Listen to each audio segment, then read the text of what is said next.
ပြဿနာကိုသွားရှာတာမဟုတ်ဘူးပြဿနာကိုယ့်စီကိုရောက်လာတာရောက်လာလဲကိုယ်ရှောင်မပေးရဘူးရေဆိုင်တိုင်းပါတို့ရှိတာမရှိတာမသိချင်ဘူးတို့ပစ္စည်းပြလို့ချင်းဒီကပိုင်ရှင်မကြီးကဆိုင်းမုတ်ထားတင်နေတာဆိုင်းမုတ်တာမဟုတ်တစ်စိတ်ရိုက်မလို့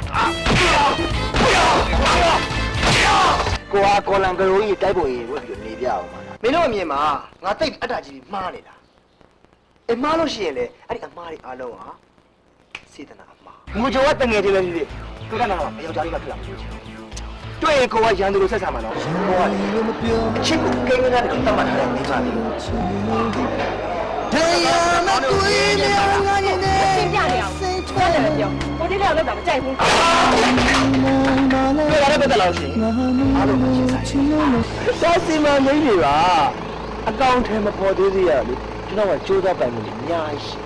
ဘာပြောလဲကွာမင်းကြီးတွေကကိုယ်နဲ့ကိုတစ်ချက်ပေးစားဖို့အတွက်စီစဉ်နေကြတယ်သူနဲ့ငါနဲ့မြင်းရိုင်နှစ်ကြောင်းလိုပဲဘယ်တော့မှစုံမတစ်ခုတည်းမှစုံလို့မရတော့ဆုံးချဲဆိုတာမပြောလွယ်တာပေါ့ခဲဆုံးရှုံးရတယ်ငါရင်ထဲမှာဘယ်လောက်ခံစားနေရမလဲဆိုတာငါကိုယ်လည်းမတွေ့ရလွန်လဲတွေ့တာနင်တို့တကယ်တမ်းဝေးရတော့မယ်ဆိုတော့နင်တို့ဆုံးတော့မှကြောက်နေပြီလားလူကြွယ်ကမှမချလို့ပြန်စလို့